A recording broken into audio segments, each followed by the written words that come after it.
मैं VN मिश्रा आज फिर हाजिर हैं विद्या क्वेश्चन बैंक से मैथ की तैयारी कैसे करें में। कल चैप्टर समाप्त हो गया था, नया चैप्टर है सांख्यिकी स्टैटिक्स।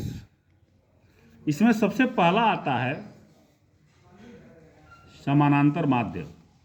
जैसे मान लीजिए सबसे जो आसान होता है ना समानांतर माध्य, कुल फार्मूला है कुल संख्याओं का योग।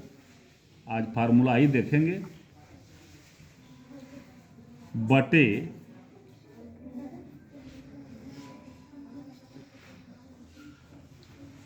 कुल संख्याएं।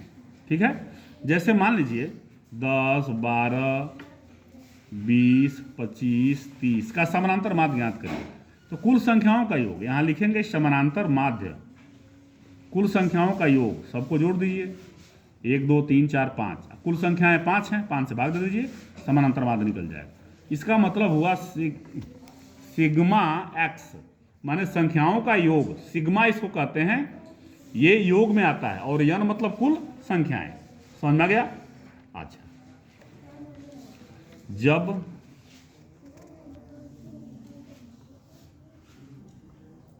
बारंबारता दिया हो तो तब क्या करेंगे, समानांतर माध्य इसको हम x बार से लिखते हैं, इसको x बार से, sigma f x by sigma F. जैसे मान लीजिए यहां प्राप्तांक है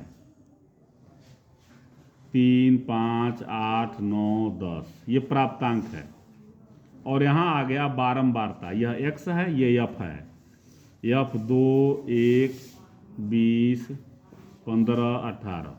तब यहां एक और कॉलम बनाएंगे f गुणे x का, गुणा करते जाएंगे।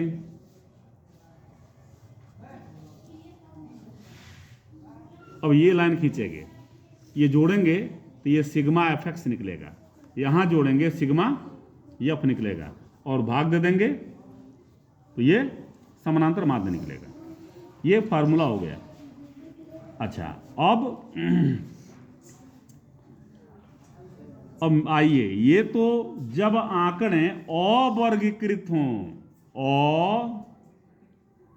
अवर्गीकृत हों, और यहां पर अब आएगा कि जब आंकड़े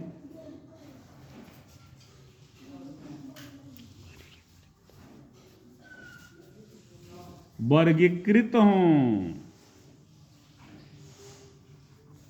ठीक है, तो देखिए इसके दो विधियां हैं।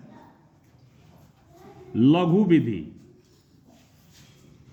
जब आंकड़े वर्गीकृत हों तो आपका एक तो माध्य ये है कि x बराबर sigma f x by sigma f. दूसरा क्या होता है, समानांतर माध्य x बराबर a plus sigma f d by n. अब एफ डी, अब ये जब ये क्वेश्चन समझाऊंगा ना तब ये फार्मूला आएगा तो मैं बताऊंगा। आई बात समझ में? ये चीज, और एक चीज और है,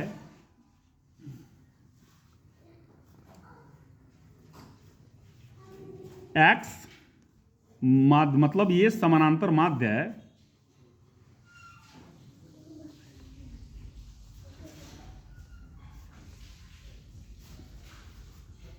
ए प्लस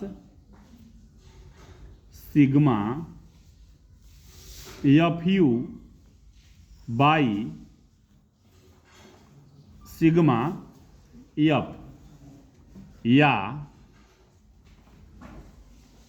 एक्स माध्य समानांतर माध्य बराबर ए प्लस एच यू माध्य। ये ऊंचाई है, यहाँ वर्गंतराल आता है। अब ये सब एग्जाम्पल जब समझाएंगे ना तो ये आपके फार्मूला ये क्लियर होंगे। ये समानांतर माध्य है। ठीक है, अच्छा, अब समानांतर माध्य हो गया। अब आता है आपका माध्यिका।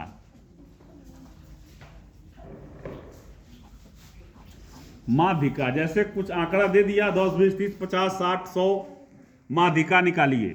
तो आप पहले देखेंगे कितना पद है। ये सबसे पहला काम आरोही आंकड़ों को आरोही या अवरोही क्रम में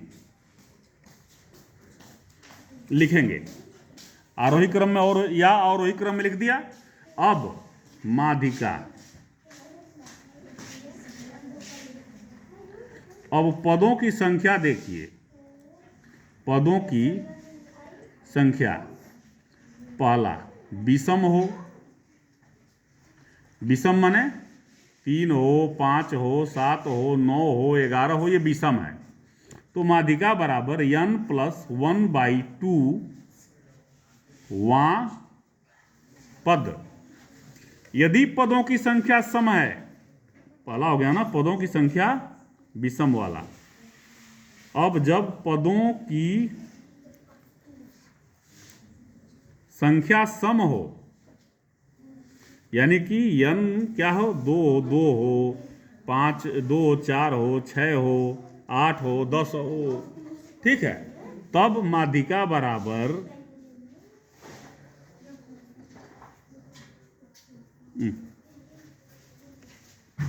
1/2 n/2वां पद प्लस n प्लस 1/2 वां पद, ये माध्यिका होगा। माने जैसे मान लीजिए कि 5वां पद है तो 5/2 4 है, 4/2 n/2 यहाँ प्लस है, n/2 आइए प्लस 1वां पद। तो ये आपका n/2 प्लस, मान लीजिए कि 4 है तो 4/2 दूसरा पद और 4/2 यानी कि 2 1 तीसरा पद, और दोनों को जोड़ के 2 से भाग देंगे, यहाँ गुणा करके वो आएगा ना, भाग दे देंगे। तो इतना फार्मूला आप याद करें आज, और फार्मूला कल बताएंगे। तब तक के लिए धन्यवाद।